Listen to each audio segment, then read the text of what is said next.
The planet's puppet masters almost surely have a plan. There's clearly maybe something there beyond the realm of man. And until you've thoroughly tested every last close-justed view, I find the more you think you know, the less you really do. That's true, Dr. Zayas. Very well. Where would we be without THC? 'Cause we know they're lying to us, just don't know to what degree. Yeah, where would we be without THC? The higher side chat show, Greg Carlwood and Company. How's it hanging, Ireside Chatters? Drinking a little drink, smoking a little smoke, and trying to alter my consciousness just enough to reduce the damage done by over a decade of indoctrination and conditioning. From sunny San Diego, I'm Greg Carlwood, and today we're taking a magnifying glass to the education system and looking past the clever ruse that this is somehow for the benefit of the people to see it for what it really is. A systematic devolution designed to churn out unwavering followers and human machines prepped for the menial jobs the power pyramid is built on. Because anyone I know who has been lucky enough to buck the soulless 9-to-5 didn't do it using the priceless life lessons from the creativity-killing K-12, and it's no accident that generation after generation America drops further and further in every educational category, while the little elite-lits are groomed in institutions that might as well be on Mars as far as the rest of us are concerned, because we ain't getting in. Well, one person leading the Teachers Leave Those Kids Alone charge is today's guest, Cara St. Louis. You might remember just a few weeks ago when I had on Harold Kautzvella, I had mentioned that he had co-authored a hefty conspiratorial tome entitled Dangerous Imagination, Silent Assimilation. And on that show, Harold and I discussed the details of the silent assimilation of chemtrail-sprayed nanoparticles and the invading alien black goo AI. Well, now we're going to get the other side of the coin with the dangerous imagination half of the book and the many campaigns the puppet masters have instituted to make us forget our own creative power, as well as the aforementioned systematic dumbing down of the people and the institution of an oppressive school system meant to churn out nothing more than mindless, cubicle-aspiring drones. Cara has studied and written about this slice of the conspiracy pie more than most people I know, and I'm happy to have her here to talk about it and more. Cara St. Louis, welcome to THC. Hello, Greg. I'm so happy to be here and represent my half of this message. We call it a no excuses book, and I think that's basically what it is. A 1-2 punch. Well said. Thanks for being here. I do love both parts of you and Harold's book. Yeah. It's interesting to hear about invading spider beans and alien black goo, but it's hard to do much with that information, you know? Right. But your half about social engineering and restrictive schooling is a lot easier to digest and verify, and it's just as dangerous. And yes, I suppose if we're going to dive into the modern school system, the story starts with Prussia, or what we call Germany now. But I guess talk to us about Prussia. Is this where you'd say the story begins? It is for the modern world. Certainly it is for, I would say, the very deep capturing of the human race that started with events in Prussia. And actually it was a response to a loss. The Prussian emperor and the Prussian army lost to Napoleon in 1805 at the Battle of Vienna. And if you know anything about the Prussian army at that time, it was sort of this mercenary force for hire. It was unstoppable, and it just sort of cut and burned its way across Europe, and there was it never lost anything.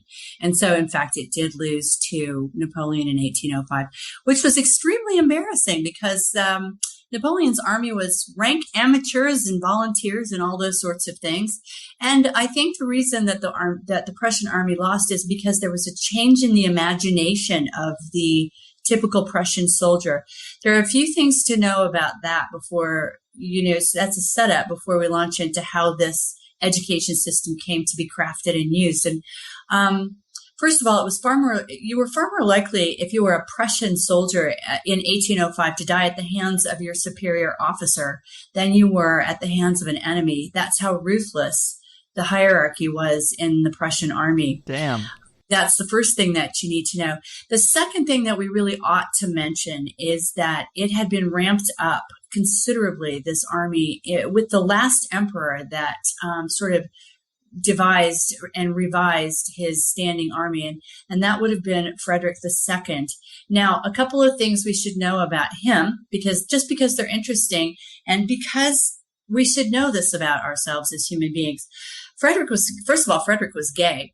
And in families, the elite families now and then, the biggest aberration that could happen was that you would have a baby born that had some ability for empathy and compassion and love and goodwill toward its fellow man. That to them, that is and was an unacceptable aberration. Right. Just as if you and I had children that were born as psychopaths, that would pretty much be not okay with us. Mm-hmm. Okay. So, Frederick I was so outraged that this child had been born to him that he decided to do something about it. And this is what he did. He killed Frederick II's partner, his lover, in front of him by way of guillotine, by way of I can only say guillotine. I can't remember what it's called in English now. Beheading? Beheading, yes, he was beheaded. And the reason he did that is because beheading creates in the human being who sees it a psychotropic response. It is this crazy, out of your body, completely malleable, completely psychedelic response, and that we have to that particular visual. Which is what explains the crowds in the French Revolution and their ecstasy at seeing these people beheaded. In fact, if you read about any kind of beheading, that's the kind of crowd reaction that you will get.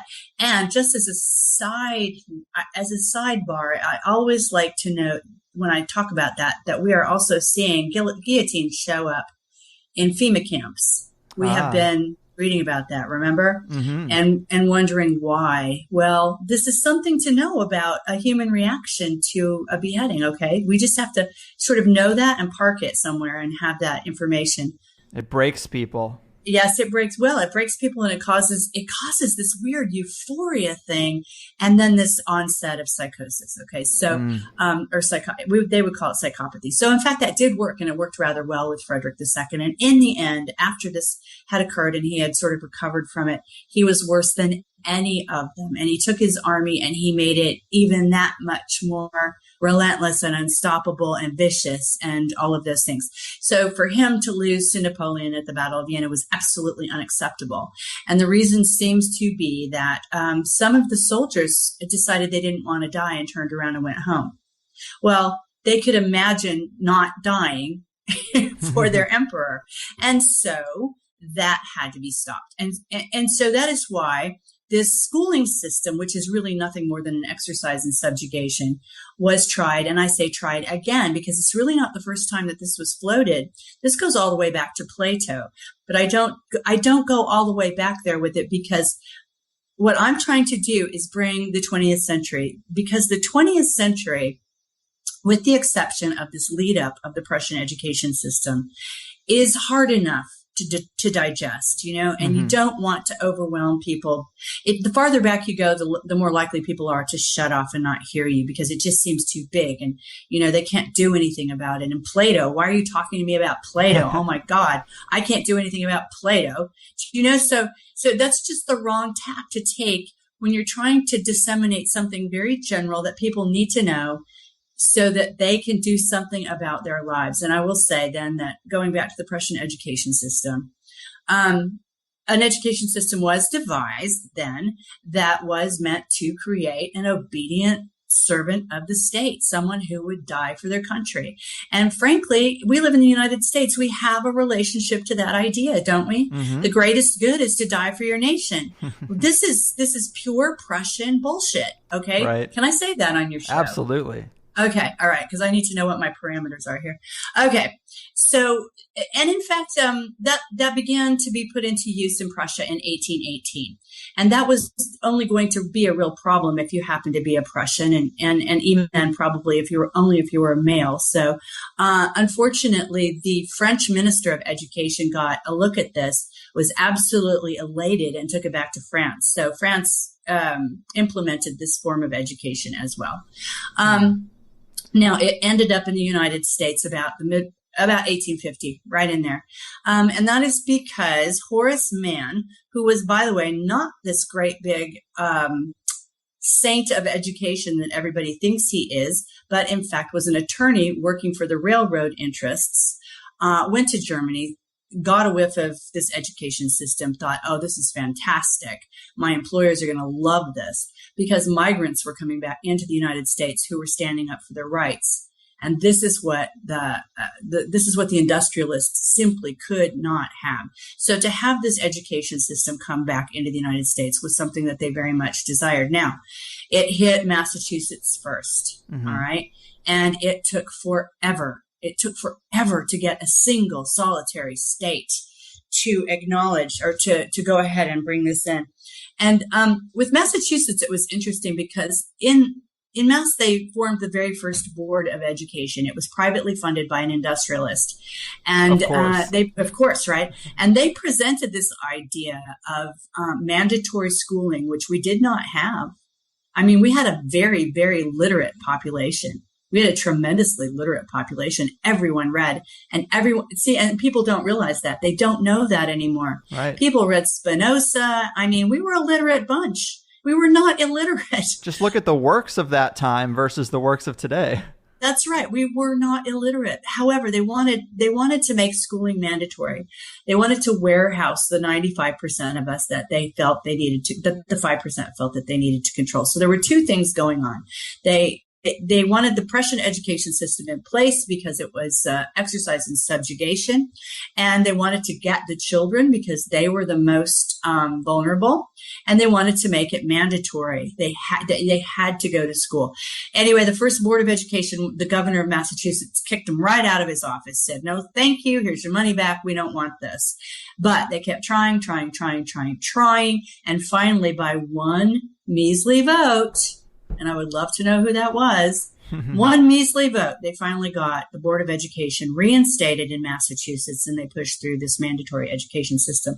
And by the way, those children, the first children who went to school because they had to go to school, were actually marched there by the militia, by the National Guard, because their parents were rioting. Really? Their parents were rioting. They did not want this to happen, and they knew what was going on. They knew what was going on, that their children were being kidnapped, and they suspected there might be I don't know how they put it, but they suspected that there might be some brainwashing involved. That's how we would put it. So yes, the parents were actually rioting. And just like in Selma, Alabama, those children were marched to school. Wow. So it was many, many years. It was like 15 years or something like that before another state finally adopted it. But I will tell you that, it was so successful in terms of what the industrialists and the government were after, that by the time Mao Zedong had just finished his Chinese, revolution, within about 5 minutes of the end of that, the successful completion of that, our friend John Dewey, who was the Fabian socialist running the Department of Education at Columbia University and one of the Frankfurt School, was in China, setting up this education system for them and laying it on a very stunned populace, but absolutely no idea what had just happened to them and what was going to happen. So they got that into China as fast as humanly possible. So you're talking about a period of time between 1850 and 1920. All right. And it's global now. Right. If you need to ask me anything, Greg, just please feel free to interject, because once I start talking about there's lots to say. So, of course, I like to let my guests have as much room as they need because I'm here all the time. But one thing about Prussia that I thought was interesting that I have here in my notes is apparently all the royal houses of Europe are Prussian. Is that true? Yes, that's probably very true. Thomas Sheridan says that that's the case.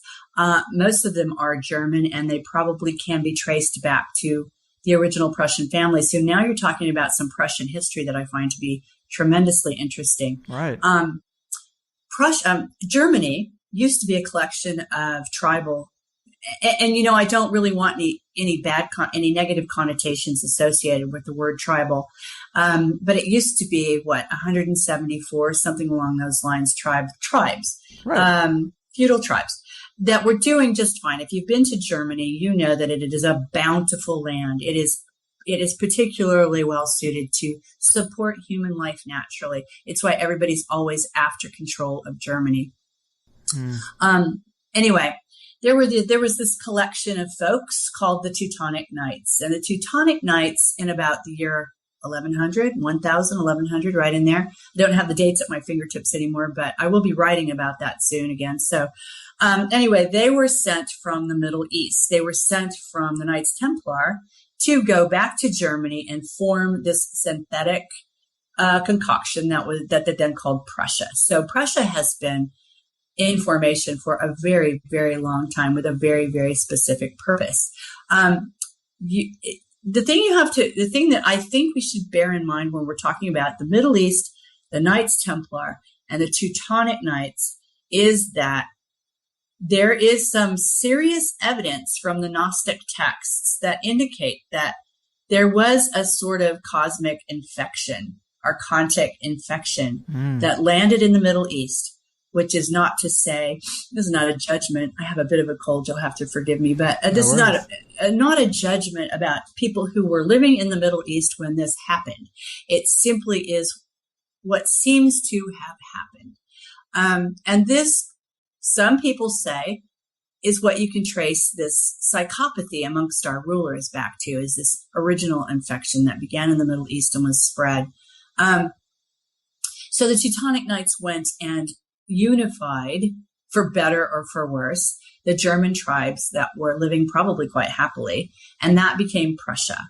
And yes, there is a woman that I can't remember her name right now. If it comes to me, I will say it, but I am chasing her like crazy right now. She's a Slav, and she has done a series of, 40 or 50 videos that are all terrific. And it's on YouTube, and it's called New Earth, The Survivors of Atlantis, I think is the first one. New Earth, The Survivors. All right. And she is one of the two people right now whom I find to be extremely credible, who is discussing at a period of time, a period of history, which I think we can all agree right now is complete and utter codswallop. Right. We don't know what happened.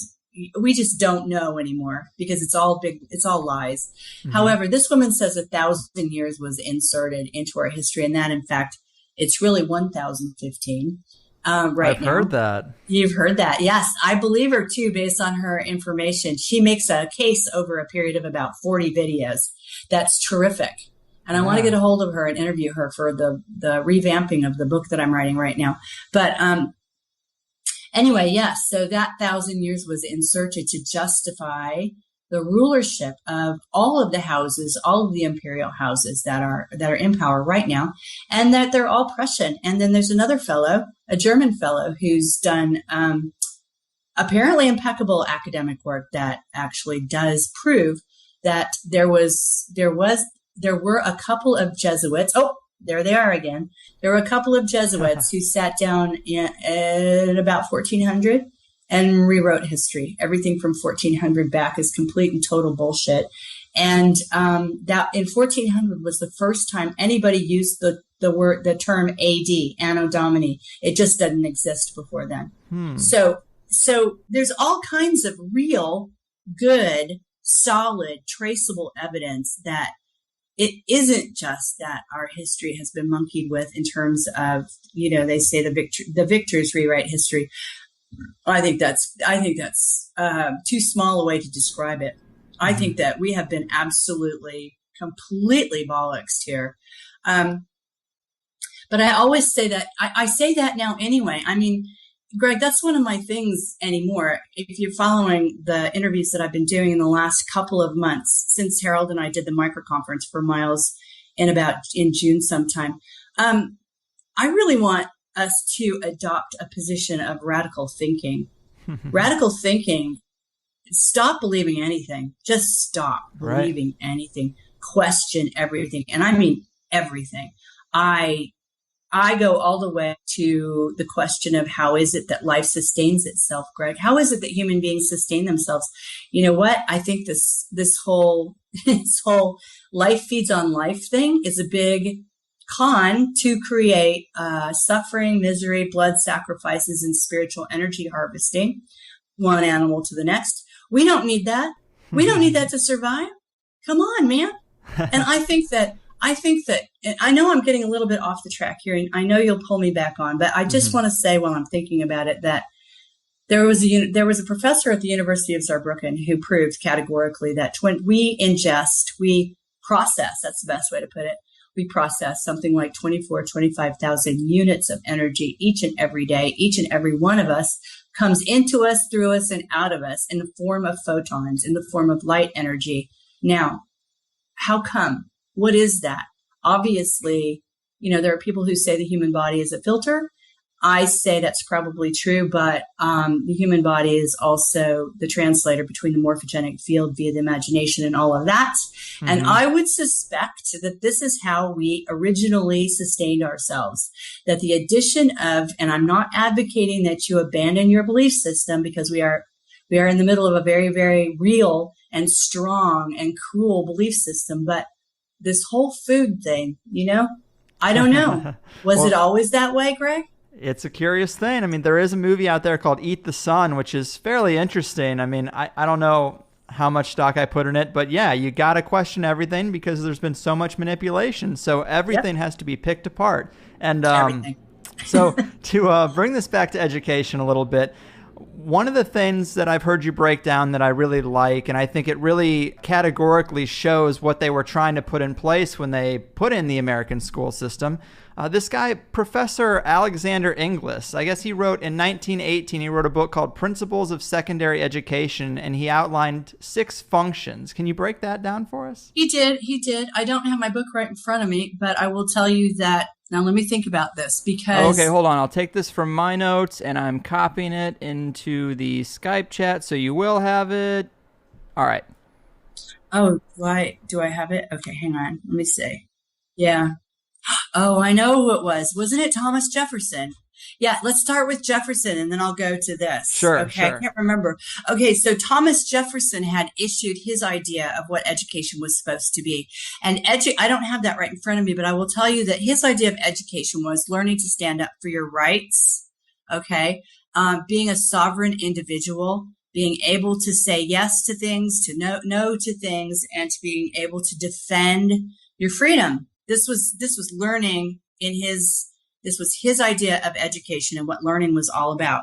Now, in 1818, yes, Inglis, who was an education professor at Harvard University, wrote this book in which he outlined what ended up being the accepted, I don't know why, but the accepted reasons for education. 1, adaptive. It's adaptive. It establishes and fixes habits of reaction to authority. Okay, well, this is Prussian, right? This is about, this is obeying every command that comes to you. Mm-hmm. Conformity, making children as alike as possible. Directive, determining each child's social role. Okay, well, a lot of what's happening with the education system is that it's eugenics. It's also a eugenics experiment. And that was actually emphasized by the Rockefellers in Texas in about 1850, somewhere between 1850 and 1900. They formed a board of education as well, and decided to make education and the schooling system part of a eugenics movement. Okay, so if in the case that 95% of the people in the world are what has been termed permanently irrational, which we should talk about too, because I actually consider myself to be that, and that's a good thing. Those permanently irrational needed to be housed, and they needed to be trained, and there needed to be a system put into place wherein they would not rise any higher than their abilities, judged by, of course, the 5%. They were trained for jobs. They were trained and the 5% were trained to manage the 95%. So determining each child's social role, it was all about identifying children who could be one thing or another, which eliminates your free will, and it eliminates your ability to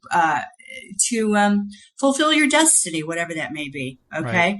Right. And differentiating, sorting, and trained by directive. Same thing. That means coming up with assessments, which we do now. Standardized tests. In fact, yes, standardized tests and assessments. Parents drive me crazy because they're so brainwashed. They want to know, well, how do you assess the children? In other words, how do you sort and categorize my child so that he doesn't rise any higher than he's supposed to? That's how trained we are, right? Mm-hmm. It's selective. You tag poor students with bad grades to create an underclass. Yes, you do. Now, this is eugenics as well, because you're selecting children who no one is going to want to mate with because they're not good enough. Bad seeds, the bad students. These are bad seeds. You're selecting out dumb kids. Yes, these are the dumb kids. It's quote unquote dumb kids. Right. You just don't know if that's the case, okay? Because honestly, Greg, any child who cannot conform to the school system that we have in place then and now, and basically it's the same thing, it's just gotten worse, is actually a free spirit, someone who cannot be molded. Yeah? Yeah, I agree. I mean, this is the superior race that you're talking about, not the inferior race. It's not the inferior race who can't be made to march in place without questioning. The superior race is the one who can't be made to march in place without questioning. Okay, but we don't know that anymore. Anyway, and this is what standardized tests are about. And then teaching, yes. Teaching, I see this written here, teaching the suck-ups to self-police or enforce the system. Right, those are my own notes. I was going to say, dude, I didn't write that. But I thought that was a really important aspect, an important function. It is. Yes, reinforcing the system. If you want to free yourself, you get these people brainwashed, and then you have a student council, and you have the valedictorians, and you get these people who it becomes a self-policing system, and the suck-ups, the hall monitors, they come down on the free spirits, and then as the elite, you don't even have to do anything. You already got them so brainwashed that the whole system is on autopilot. Well, yeah, you just create this hamster wheel and everybody keeps running on it, Yeah. But there's a couple of things. I mean, there are things you're going to have. I hope you're going to get John Taylor Gatto on your show. Mm-hmm. I know you're trying. I know you're trying. And if you can, I will be sitting right there listening, because he's the man to go to for all this stuff. There is no one in this country, maybe in the world, who has a better handle on what's going on, what was, what is, and what we have to stop in the education system than John Taylor Gatto. And I have to tell you, you probably know this, but his grandfather was John Taylor. I think his first name was John. Anyway, he invented this thing called Taylorism for the Industrialists. And Taylorism was all about compartmentalizing all the workers and taking away their power and removing them from context so that they couldn't stand up for themselves or defend themselves or ask for a humane working environment or humane working wages. Okay. And Taylorism went all around the world, right? You take Taylorism, combined it with Fordism, which was the assembly line. And what you have is a worker who, and by the way, this is the school system still. The school system is a big old compartmentalized assembly line.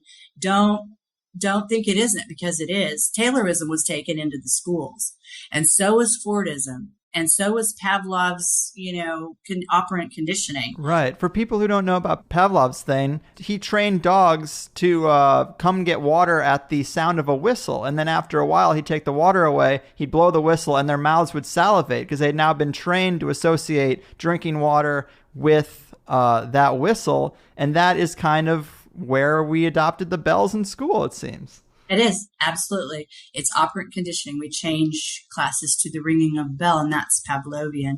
This is behaviorism, which we've got to talk about as well. Right. There's a book out. What is it called? Oh, gosh. I will remember, and I will tell you in a minute. But the behaviorists, all right, this started with Pavlov and a fellow called John Watson, who worked at Johns Hopkins University. These were the true mad scientists. These were the ones who were only interested in finding out how the human being ticked, not because they wanted to know how the human being ticked it and have that be it. They wanted to know so they could figure out how to make the human being do what they wanted them to do. In other words, behavior modification is another way of putting that.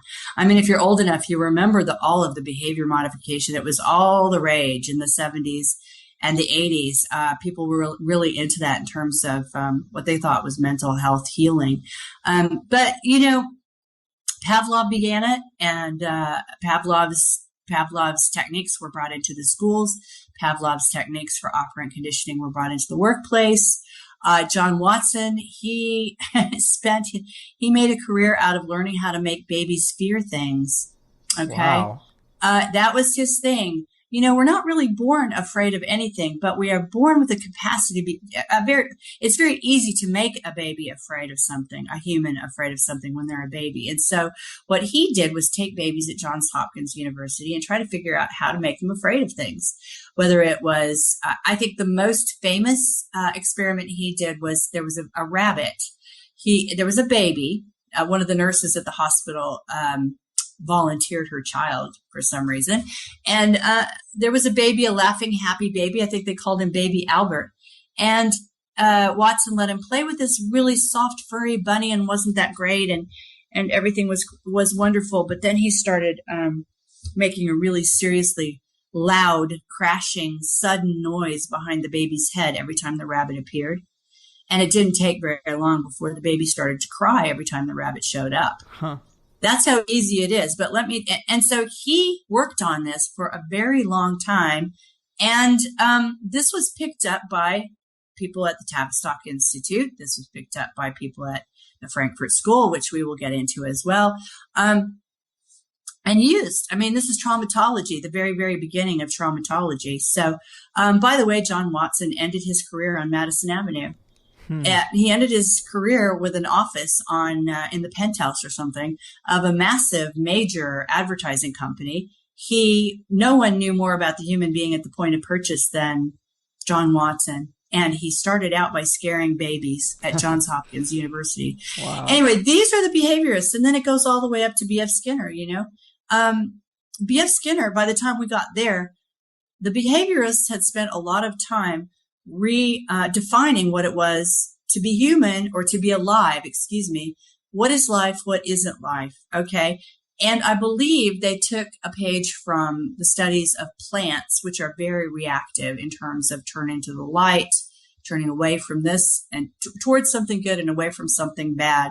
And I think at the baseline, they decided since humans had that reactive sort of capacity to turn towards something good and away from something bad, that really we had more in common with plants than anything that was living. And by the time we got to B.F. Skinner, we really didn't meet the criteria for life anymore. Wow.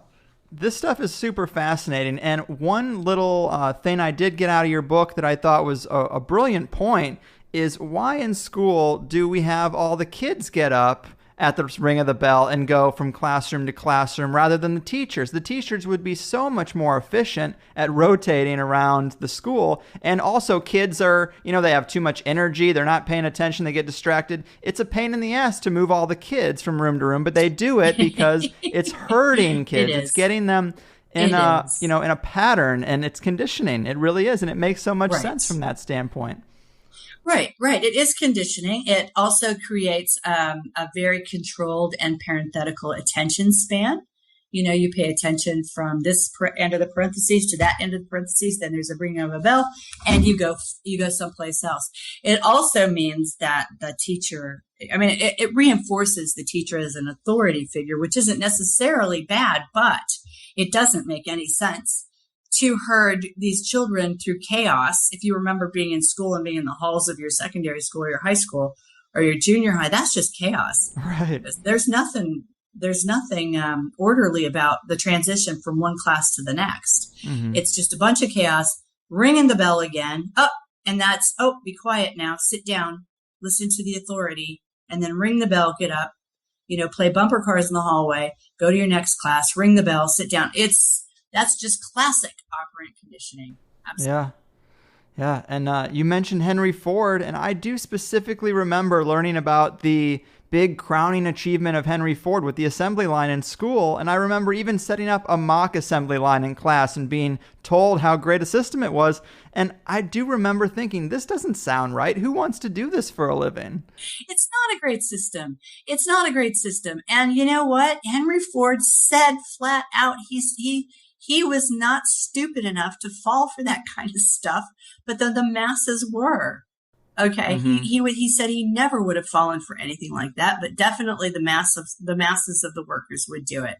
Now we got to a point with John Taylor and and Taylorism and the scientific management programs that were invented and put into place, where in fact they could, on the assembly line, monitor the turning of a screw 57 seconds out of every 60 and have that be the goal. Can you imagine?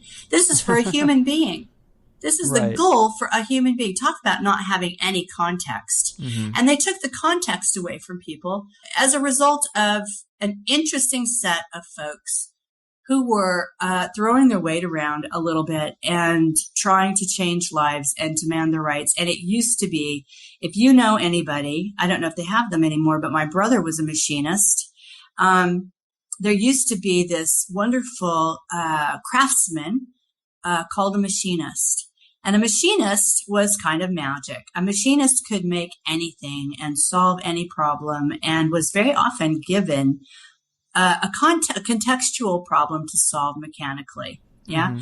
Like a handyman, mechanical handyman. Well, sort of. Yeah. They definitely knew they could use metal. They could use all kinds of tools with metal to make a whole. Like whether it was a car or whether it was a piece of machinery. They made the machines that made the machines, really. Wow. Machinists were extremely highly skilled workers, and they had a union and they were very important. And it was the industrialists who got tired of it. They got tired of the machinists having that much power.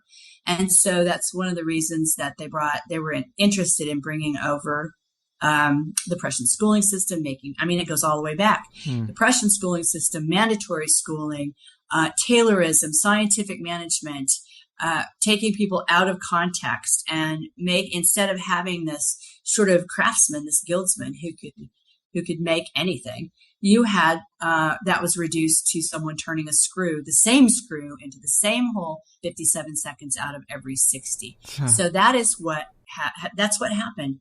If you don't have context, you cannot argue for your life because you have no information with which to argue. Right. And if some people think this is, paranoia or not that big of a deal, I mean, how many people out there are unhappy working for some shitty company that these elite probably set up in the beginning? 75% at least? I mean, the plan is clearly working. And if you are stuck in that kind of situation, you got to look at this context to understand how you got there. Right. And then they brought in this thing, and then they brought in, they knew this was happening. And so they devised a way to give us a perception that we had some control over our lives by forming these groups at workplaces who, it's kind of like the suggestion box, but only sort of on steroids, these groups that would get together and try to address working conditions, but only to a certain extent. Mm-hmm. And also giving their workers access to mental health care because, you need a shrink if you're trying to get through your life with this kind of a soul-robbing, mind-robbing job, you end up needing help a lot. This is what the midlife crisis is about. Right. This is why men, and then women as well, but this is why men in particular for a long time at the age of 40, 45, 50, all of a sudden woke up and realized that their life had been stolen from them.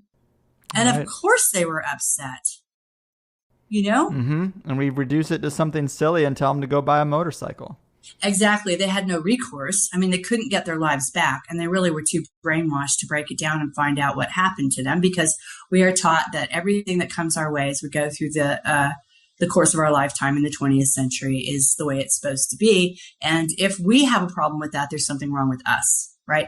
Only that's breaking down now. That's breaking down rather quickly, I think. It is. So yes, the schooling system is, if you love your children and you can manage it, I recommend to you that you get them out of a government-run school immediately. If you live in a country where you can do that, there are countries now where it's becoming illegal. So you need to watch that in the United States because that's probably coming down the chute. Right now, it's legal. It's very, very legal, really, to homeschool your child in the United States. I've done it myself. I'm lucky. I've got a master's degree in Waldorf education. I have a very alternative training anyway. But if you cannot, in Germany, for example, it is illegal to homeschool your child. If you try it, your child will be put into care, and you will be arrested. Really? That's how serious they don't want any free thinking anywhere in the world if they can shut it down. And homeschooling is one of the best ways to do that. If you cannot do anything about homeschooling, if that's just not within the realm of what's possible for you, there are alternative types of schools. And I don't necessarily mean charter schools, the kind of schools that are just sort of taking the government model and putting it in a different kind of school, because it's the government model that's the problem, guys. It's not. It's not. Yeah, don't think. Be very, very careful. Yeah, it's if you can find a Waldorf school in the United States, even a Montessori school, these alternative pedagogies, these alternative paradigms, please check them out. Anything that focuses on the imagination, which is our primary tool. I mean, if we can imagine something different because we are that powerful, we can make it happen. So breaking down the imagination, relegating it to the lowest class status that there is. Oh, that's only your imagination. Oh, come on. Right. That was another thing that was done to us. The schooling system that was set up that we end up in now was meant to divide one hemisphere from the other. That's not natural that our left and right hemispheres don't talk to each other, folks. It's not. But if you sever those capacities because one side is analytical and one side is imaginative, then you have far less access to your imagination, meaning you have far less access to your strength and your power. I did find that really interesting in your book too, because we are told we are either a left brain person or a right brain person, and there's very little talk about crossover whatsoever. And I think that that is a pretty important point. We should be whole-brained people instead of compartmentalized like they want us to be. Yeah, it's nonsense. It's absolute nonsense. That is a manufactured division, that your right brain and your left brain should be talking to each other. That's what's natural. How could it be any other way if you think about it? Right. How in the world could it be any other way? But they've got us in a situation where they train us to dismiss everything that has to do with our imagination. Now, I will say, while we're talking about the imagination, because this is one of my prime theses, and that is that the imagination is everything for us. It is our power, and it is what is so dangerous to those who would be co-creators on this planet but cannot because they don't have an imagination or a heart space or any of that. My premise, and I believe this with all my heart, is that human beings translate what's in the morphogenic field, which is the stuff of materiality, the working material, the clay, if you will. Anyway, we translate that via the mechanism of our imagination, and we manifest what's material on this planet. It's kind of an organic hologram, if you will. I for a long time, I didn't want to use the word hologram. I didn't like it. But we do know that what we manifest isn't permanent. But what it is it's enlivened. Okay. We enliven it. We give it life. That's how important you are out there. Okay. You need to understand that, wake up to that fact. And the way we do that is via our poor, stifled, shut down imaginations. Okay. Yeah. So you have to understand how important your imagination is and really get to know it and love it and realize it's working all the time anyway. They can't really stop it. Yeah, I think that part is really interesting as well. It's like kind of what occultists today are talking about, which of course are a huge minority, but it seems like if there was once a time where we were very in tune with our imagination and our creative power of manifestation, and through these behaviorists and these boards of education and this Prussian system, they've weeded that away from people. Yeah. It seems like in the modern day, that's what these occultists are talking about. They're preserving that tradition in the underground to some extent. Yeah, but you can do it too. You can do it too. Absolutely. They're saving that for themselves and telling us that, that our imaginations are silly, but, and that our imaginations are nothing. But you know what? They're not nothing. They're everything. They're everything. And each and every one of us has a mighty, mighty imagination. Why do you think they want to get to the children about age 3? I mean, there's a lot of reasons for that. But one of the reasons is that we are still imaginative. I mean, we still are completely directly linked to our imaginations, to that capacity, to that power. Okay. They want to get us younger, younger, younger, younger, younger. And by the way, hook us into computers, because doesn't that separate us from our imagination? Makes us very, very passive, makes us rely on the computer to create things, when in fact the computer is simply a dim replica of something that we can already do. There is nothing, I mean this with all my heart, there is nothing technical out there, nothing that we, a human being, can't already do.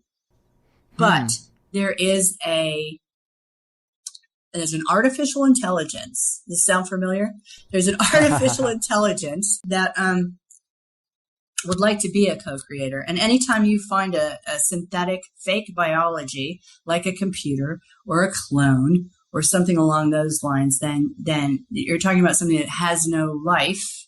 Okay. This is something that a human being can already do. All right.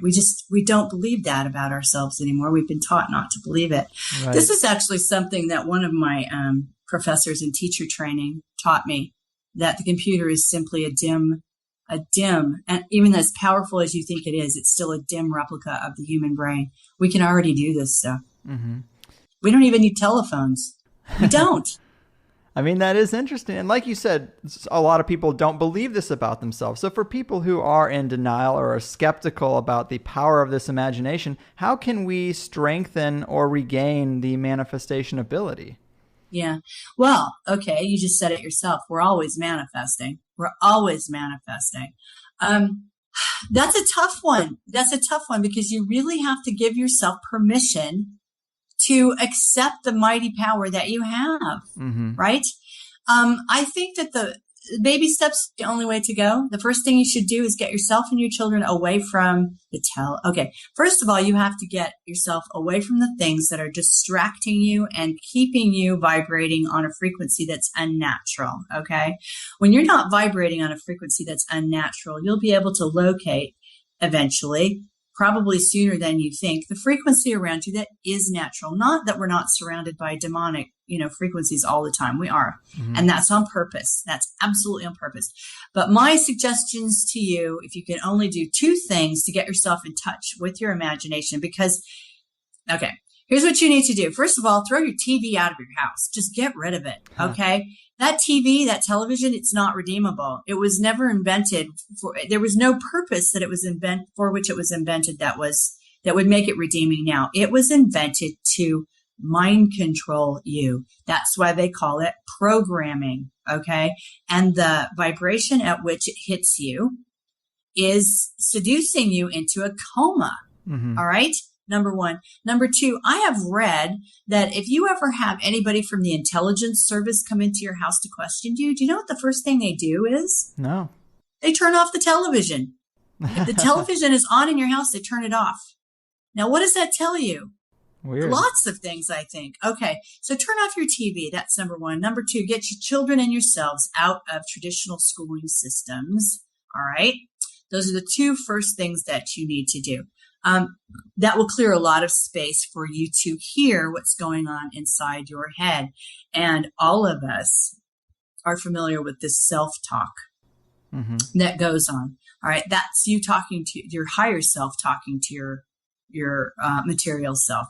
That happens all the time. Start listening to that. Okay. So those are the things that I would do to begin with. And I think if you start to pay attention to what's going on around you and you start to practice this, believe that you can create something material. We all have these experiences, if we're paying attention, where we think about something and then there it is. Right? We call these things accidents, coincidences. They're not. That's your power. You do this stuff all the time. So just eliminate a lot of the noise that's in your life that you can eliminate, and then start to pay attention to what you're actually doing. All right. That's difficult. In a lot of ways. Yeah. It's easy, but it's simple, but it's difficult. It's difficult because we're drowning in noise right now. And that's absolutely on purpose. They have drowned us in noise so that we can never hear ourselves think. Okay. Yeah. So you've got to turn off as much of that noise as you can. Don't read any newspapers. They only want you to see the headlines anyway. I don't go to any movies. I can't go to any movies anymore, Greg, because all I see is the damn psyop that's being run on me. I can't do it. Yeah. So, you just have to understand what you're living in. You're living in a total fake out, a total, complete fake out. If you've seen The Matrix, have you seen The Matrix out there? Because that's a true story. Yeah. That's absolutely a true story. That's what's going on. Right. We are being harvested for our energy, by the way. Do you know, I just did this thing I'm sorry I keep getting off track. Maybe there are things you want to talk about that you'll bring me back to, but I just did an interview for Miles Johnston where I talked about the collie on the side of the Empire State Building. You want to talk about that? Yeah, I do have that in my notes. You mentioned that to me, and I, of course, had to write down Callie and the Empire State Building, ? Callie and the Empire State Building, yeah. Do you remember on August 13th of this year, that appeared on the side of the Empire State Building? Absolutely fell off my chair when I saw that. Because of all come on. That's like a 9/11 event, really. Was it some kind of ritual? Well, let me tell you what that is. Let me tell you what I think that is. All right. First of all, that bothered me for a very long time. And then I went through a period of about 36 hours where there was just this stuff coming through me. As much as my former and maybe future, depending on how this plays out, writing partner relies on his scientific sort of mind to deal with stuff. I rely on my intuition. It all comes through me. I'm clairvoyant. And all of that. Okay. So I was being bothered. I was being seriously bothered. And sometimes it comes through me like Niagara Falls. It's like holding one of those big fire hoses, that they turn on big fires. Anyway, so I it happened to be happening to me when I was talking to Miles and recording this interview. The official story that was put out about that was that it was an artist called Luis Saihoyos, who had created this image of Kali to bring attention to the plight of the animals and the other living beings on this planet. And God knows that needs to be drawn attention. That attention needs to be drawn to that. But and subsequently, the need for a new avatar. Mm-hmm. All right. So for me, this is already a serious pondering situation. A new avatar. Okay. So what I did was that morning of the interview, I actually took that name apart, Sai Hoyos, and Sai, because no one has that name. No one has that name. Come on. Right. Sai Hoyos. So PSI stands for particle physics. Hoy stands for, Hoy is the name of a little boat in Scotland that conveys goods and services and people up and down a river. It's like a transport system. And OS, people were thinking that probably stood for Osiris, but it doesn't. It stands for operating system. Okay. Mm-hmm. Now, I had this in my brain. I already knew that outside the CERN facility in Geneva, Switzerland, there's a statue of Shiva, and Shiva is the god of stillness. Yeah. Mm-hmm. And I had just discovered that inside the CERN facility, the, fine calibration system for the particle accelerator is called Kali. Wow. All right. Yeah. Most people don't know that, but it's interesting that they would call it Kali. All right. So what do you have if you put all those things together? Because I was thinking about CERN. CERN has been in the news. CERN has never bothered me. I think CERN is never going to work. Yeah, I think it's just another mad scientist thing that's going on for various reasons. But this thing shows up on the side of the Empire State Building. And for me, it goes back to CERN. Okay. Mm-hmm. And it goes back to CERN because if you take that guy's name apart, it's particle physics being conveyed via an operating system. Okay. And you've got Kali and Shiva out literally in the CERN facility. Okay. Miles in the end decided that had to do with the black goo and the Battle of the Boyne in Ireland, which was it's probably right, which was a symbolic battle. It wasn't a real battle. It was a symbolic battle that retold the story of an alien entity that came to this planet. Okay. Right. I thought that was really interesting. I heard that interview, like it was a staged battle, a ritual just to try to mirror this ancient alien race invasion. Yes, that's what it was. And so we end up with Kali on the side of the Empire State Building and a message that has to do with CERN. And so I've been spending time trying to figure that out. What does that have to do? Because obviously this is about a marriage between the gesture of Kali and the gesture of Shiva and the blending of movement. She's the goddess of time. She's the goddess of movement. She's the goddess of destruction. She's the goddess of lots and lots of things, not just destruction. This is a very powerful entity, a very powerful metaphor, if you will. And Shiva is all about stillness. And so if you combine movement and stillness, I think this is a signal, a metaphor, a message to everyone that what they're after is the singularity. They're after breaking through to where they can manipulate light. Because if you saw that interview, I'm sure I was doing a better job during that interview, but light has no charge. Light has perfect symmetry. Okay. Mm-hmm. Material things have charges. They're not symmetrical. They're positive. They're negative. But light, which by the way goes through our bodies in the form of photons and then out into the material world, once it's broken, if you will, that's the best way I can think of to describe it. It takes on a charge. It becomes a material thing. So you see, for me, when I think about those two things side by side, I see us allowing photons to come through our body from probably the morphogenic field, and creating materiality via the imagination. This is how we create. To me, I just described to you how we create the material world around us by talking about the light that comes through us, takes on a charge and becomes the material world around us. Now you're talking about CERN, Kali, and Shiva combining to become the singularity, to get to the point where they can manipulate light and become co-creators. So those two things went side by side for me. Anyway, yes, I digress from education, but that's what it was. That's what it was. That's interesting. Yeah. Makes so, sense. So we've got about, I don't know, what have we got? About 10 minutes. So let me talk briefly about the situation that we're finding ourselves in right now, because I want to, Just to preface a little bit, I mean, I guess we're going to talk about Harold. Yeah, we are. And I just had him on a couple weeks ago for the listeners. I'm sure you remember. I think he does great work, but now this new direction he's gone in, saying that it's all going to be okay and we'll be saved by higher beings. I don't think you share these thoughts, right? No, I don't. In fact, it was your interview that I listened to that made the top of my head blow off, really, in terms of what in the world is going on with Harold. And then at the end of the interview, when you said, "Wow, that's kind of could go either way," but I guess we'll have to take Harold at his word. I mean, it was obvious that he had said some things that were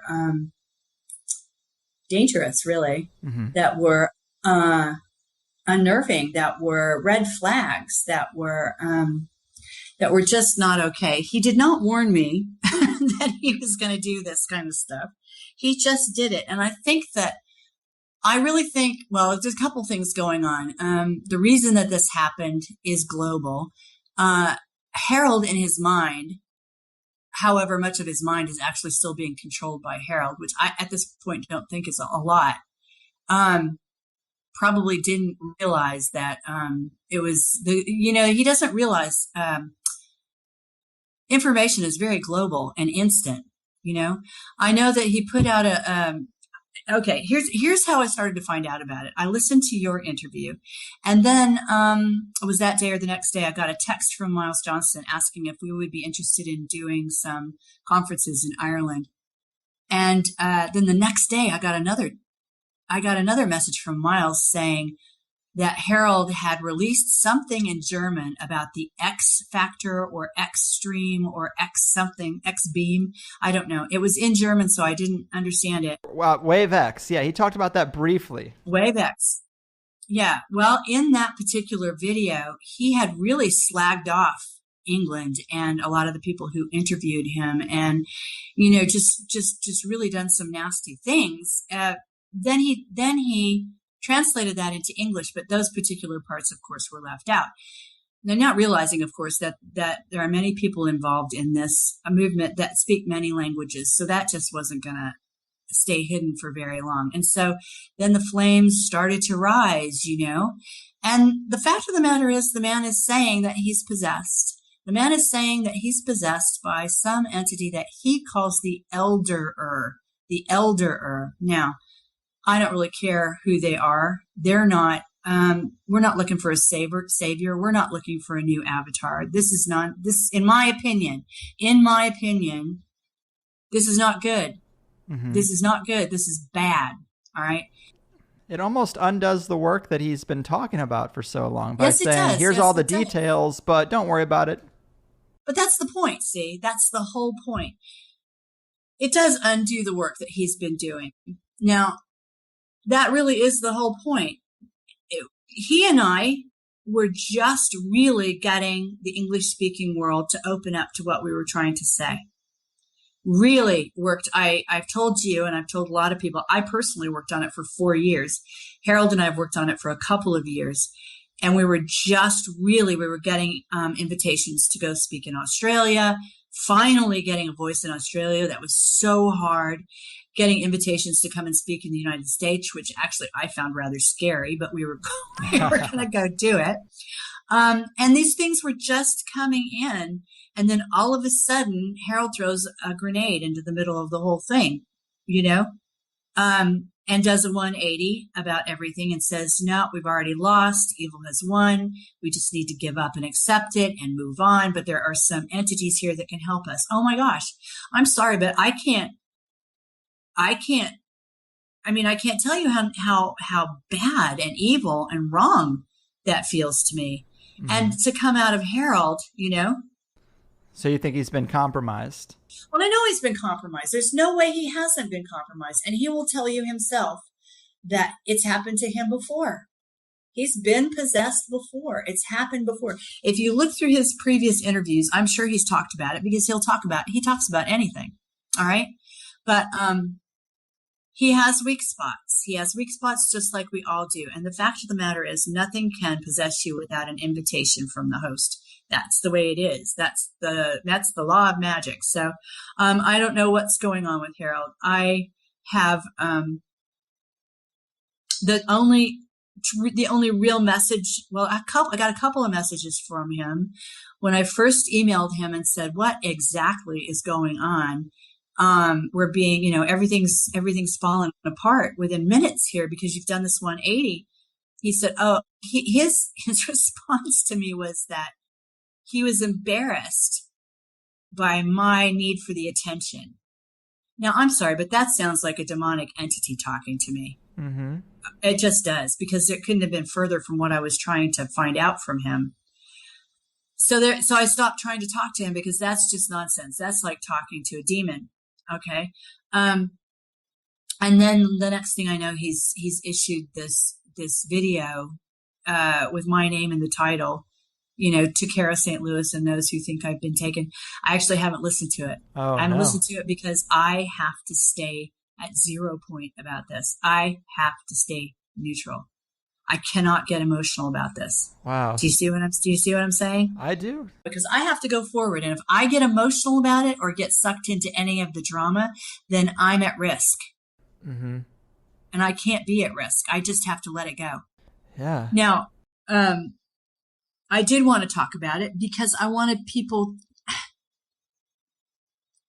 I am the other half of this. I'm the other half of this writing team that did Dangerous Imagination. And for me, the biggest and most important thing is for people to realize that not only people have given their all for this in many ways. My mom, she's dead. My mom died in a crosswalk so that the Sun Thief could be born. Okay. Which is your other Harold, book? Which is what I have 3, but yes, that's people who don't the other know. book.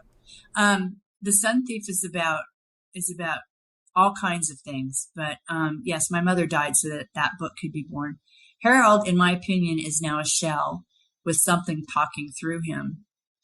So when I talk about this, I almost feel like someone else has died, so that the reason I wanted Greg to allow me to have this time to talk about this is not because I want any bad things to happen, to Harold or anything else. I think that Harold and I have worked together in many lifetimes.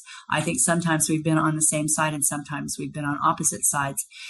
But we agreed that this message needed to get out, that the time was now and we needed a no excuses book. And this was gravely, gravely important. So one of my jobs right now is to protect the momentum of dangerous imagination, silent assimilation, because otherwise everybody has died for nothing. Do you see what I'm saying? Yeah. If this does not go forward into the English speaking world, then all of this will have been in vain. And whatever bit of Harold is left in there, let's do this. Let's just keep the momentum going because, and by the way, Harold is the only one who can save Harold. I can't do it. Nobody can do it but Harold. He's got to do it himself. Mm-hmm. So that's his own personal battle. And he's been through some mighty, mighty battles in this particular incarnation. I know about them. I've been friends with him and we've had, hours and hours and hours and hours of long, deep, personal, esoteric discussions. Mm-hmm. Okay. So I know he's fought some massive fucking dragons. All right. He has. Right. But right now something's got him. So for the rest of us, we need to protect the material that's out there and get it. Keep getting it out there, please. Mm-hmm. It's such a shame that this new direction from Harold has caused such a division for you guys. Well, that's a division amongst the people who are listening to us. Interestingly enough, people are taking sides. Yeah, I kind of know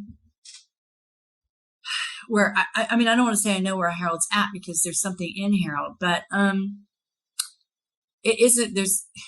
It's the people who are creating this division and frankly stopping us getting this message into the English speaking world and creating, by the way, another duality. Yeah. Right. Which would be Harold on one side and me on the other is an old trick of the, I'm say Illuminati, really. The Prussian system. This duality. Divide and conquer. This is where evil lives. Divide and conquer. That's right. Divide and conquer. So please, people, don't fall for this. Forget me and Harold. Forget the people who are arguing about this and take a look at the psyop that's being run right now. Mm-hmm. All right. Look at the material. That's to keep it out of the English speaking world and divide and conquer between me and Harold, because we proved to be a pretty powerful duo getting this into the English speaking world. So that's why I wanted to say it to Greg, and I wanted to say it on the same show where the shit hit the fan. Yeah, I appreciate it. I appreciate the clarity, because I did think that was a weird little asterisk on the show we did, that change at the end. And I mean, who am I to say? I'm just some dude with a microphone, but you're a guy, you know what feels right and wrong, though. You know what feels right and wrong. Yeah, it's that savior motif that I'm always skeptical of, that yep. Don't worry, you don't have to do anything. I know it's bad, but just sit there. Don't do anything, because somebody behind the scenes has got it. Yeah, really? Well, behind the scenes, they haven't been doing a very good fucking job for the last couple of centuries. Right. I just spent 2 hours explaining how they've trained us to be passive and powerless. Right. We'll take care of it for you. How is this any different? It's not. Mm-hmm. It's a big old number. Don't let it be run, please. Don't let it be run. And you out there are the only ones who can stop it by not walking into it. Boom. Well said. Well, Cara, very interesting and insightful stuff. That pretty much brings us to the end of the show. Again, the book is Dangerous Imagination, Silent Assimilation. Would you like to remind the people about your other books, or any place they can check up on what you're doing? Yeah. I have a magazine online called Vortex. You can get there by going to www.vortexcourage.me. I also have, obviously, an author's page on Facebook. You can go there. I have 3 books out. One is Consolata's Companion, which I thought was fiction. And apparently I was already writing about the Archons back in 2004 and didn't know it. And then I have The Sun Thief. The Sun Thief is a very thinly fictionalized account of the death of my mother, who had a very high security clearance and worked for Operation Paperclip scientists. And my investigation of chemtrails and EMAG weapons and scalar weapons. And I was able to put a character of a pilot in that book. And my friend Mark McCandlish helped me with the aviation in that book. And it's actually a pretty great thriller on top of everything else. And then now I have Dangerous Imagination, Silent Assimilation out with Harold Kautzvella. And before September 20, people say September 22nd, 2015, pre 9/22, they're okay with Harold. Okay. Now I'm just going to let that be that. And then I have another one I'm working on right now. I've taken my half of the book and I'm expanding it. And it is called, it'll be out in about a month, called Dangerous Imagination, Silent Assimilation Workbook. And it's out for pre-order at indie-kitchen.myshopify.com. People are actually already pre-ordering it because, and the reason they're doing that is because the people who ordered through Shopify were people who live in Australia, New Zealand, places like that, where Amazon wasn't willing to deliver the paperback, but the line is long. The line is long to get that book through Shopify. So I think people are pre-ordering it, so they'll be first in line. So go ahead and do it if you want to. Nice. Well, right on. Again, thanks so much. I think this has been really fascinating. I think all the stuff about Prussia and the education system and the behaviorists, I mean, that really is the underlying structure that we find ourselves in today. So breaking it down, I mean, it's imperative. So great job on that. And I guess keep fighting the good fight. Thanks so much for being here and take care of yourself out there. Hey, you too, Greg. I'll speak to you soon, yeah? All right. All right. Bye-bye. Well, we don't need no thought control, people. There it is, Cara St. Louis. I'm so glad I could finally get a guest who's really looked into the dastardly designed system of education and allowed us to get deep into it, because there will be people who say this is overblown, and yet it's as simple as a bunch of billionaire industrialists and banker criminals deciding to use their money to corner, quote, education and make sure the masses are spoon-fed dribble that could never produce the kind of person that could compete with them. It's not complicated. It's good old capitalism. And when you incentivize greed, this is what you get. A finely tuned, multifaceted machine built to secure wealth for the lucky few. And really, a lot of us don't have too much choice in the matter. And yes, young parents do have to struggle with options that might seem isolating. That's not fun either. I'm sure the whole meme that homeschooled kids are weird and unsocialized is just a perfect piece of propaganda to steer people away from it, but I'm sure there are no easy decisions these days as a parent. And even if you can't get your kids into an alternative school system due to its cost or your location or limitations with not seeing eye to eye with your partner, which I'm sure happens a lot too, I think the most important thing you can do is teach them that school is great for getting a job. But if you want to do something independent or entrepreneurial or creative, you're going to have to educate yourself too, you know? I talk a lot about being sent to a private Catholic school, and I was lucky because my parents just thought it was better, not really that I needed to be super religious. And when I would get in trouble at school for being rebellious and the school would have these dramatic meetings about how bad a kid I was, my parents just kind of rolled their eyes at a lot of that, and I think that kind of saved me. My group of friends all had parents who knew the school was a little draconian at times, so in some ways we drove the school even more crazy because we knew none of the punishments would ever really make it back home. And for years, everything was fine, and then St. Pius X High School in Festus, Missouri kicked me out on my first day of senior year for being just too rebellious, really. There wasn't one final act that did it. They eventually just said, get out of here. And they can do that. It's a private school, but it sucked.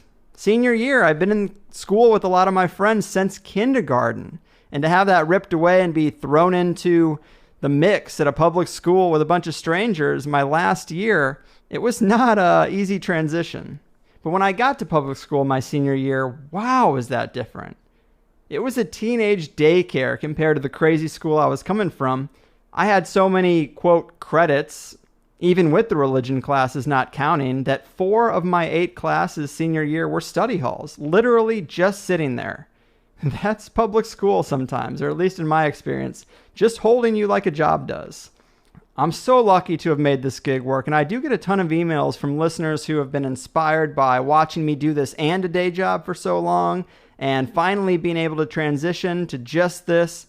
It is a freaking lottery ticket, honestly, it is. I hope more of you take the leap and screw the school system for never giving you the right tools. It's not fair, but you gotta learn to be a self-starter if you aren't. I know some people who have been at the same job for a decade, hating it, saying every day, oh, I'm gonna quit, oh, I'm gonna quit. But never in their life, if you really think about it, has the system forced you to really go out and do something on your own. Yeah, you have to apply for jobs under the pressure, under the economic squeeze that you're a victim to. But once you've got one, it's so easy to get complacent, I know, but it's because they've got you used to hating 8 hours a day since you were in kindergarten. You cannot accept that. If you don't free yourself, you then can't have the resources to ever fight back in a real way. And you have to shove off that fear of failure that's so nagging in everyone's mind. I know, it is tough, but it is so worth it too. I had to mail some conspiracies the other day, and I'm in line at the post office, and I hear one of the workers say to the other guy, just 2 more hours, man. And I really had to let that sink in. I haven't had to be stuck in a room for 2.5 hours even once in over a year. I've only really had to do what I want to do. I haven't had to set an alarm for anything that wasn't something fun I had planned in over a year.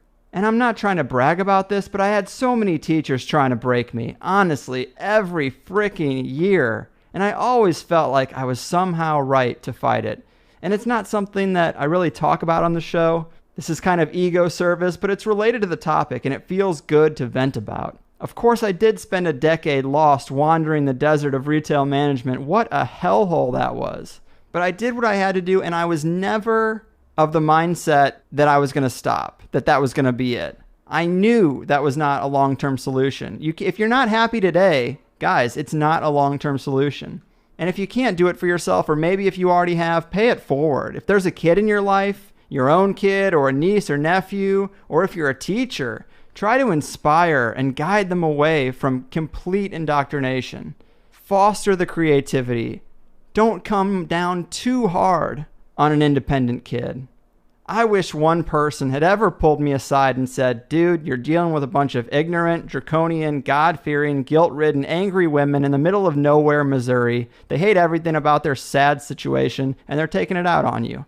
It's their one source of power in the world, and they're going to use it here. Don't let them get you down, because you can do much better for yourself, and trust those instincts they try to squeeze out of you. And don't let them crush that rebellious streak completely. Who knows? God, I might have shaved off a few years of my lost decade. It definitely would have made me feel better. So if you can pass that message along to some kid in your life, do it. Could be a game changer. Someone's got to break that cycle. But after a great educational dismantling in the first hour, the second one got deeper into traumatology, the Tavistock Institute, the Frankfurt School, the idea of the folk soul, feminism, language manipulation, secrets of the Vatican, the black magic of money, some of the drama behind Veterans Today and the People's Voice Project that fell apart, and finally, Cara's Fae bloodline and her connection to an interdimensional race of beings. Yeah, we covered some interesting ground there for sure, so do sign up if you enjoy the show. The second hour is always a nice addition, and every new member is a big slap in the face of St. Pius X High School in Festus, Missouri, and the witches that tried to make me just another brick in the wall. But get creative, people. The internet has opened the floodgates to independence, and you just need to choose your vessel and set sail, because when you regain control of your day-to-day, every other worry seems a little less important. And I want that for you. But you gotta fight for it, and I hope you do. That's it for me this week. Your move, creativity killers of the world. Your frickin' move. Have a drink and a smoke. Listen to the cast.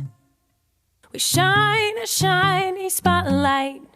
Put criminals on blast. The pinstripe men of mourning and families of finance. DuPont, Windsor, and Rothschild. The kids don't stand a chance. The kids don't The kids don't stand stand a chance. I said the kids don't stand a chance. We're looking for the answers to questions never asked. So we come to the Carwood for the higher side chats. The pinstripe men of mourning and families of finance. DuPont, Windsor, and Rothschild. The kids don't stand a chance. The kids don't stand a chance.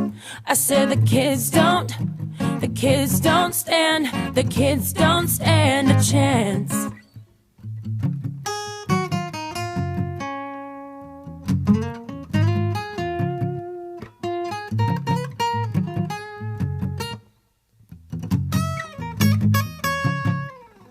Involved in shady business, we try to get a glance.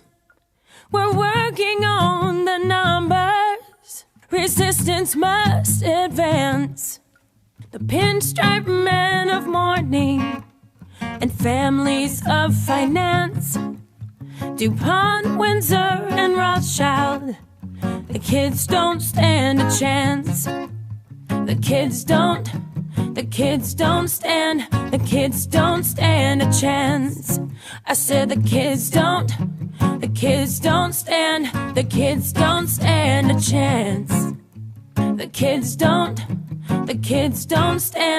kids don't stand a chance. I said the kids don't stand a chance. Look, people, we're well aware there isn't a shortage of podcasts in the world, but the Higher Side Chats is something special.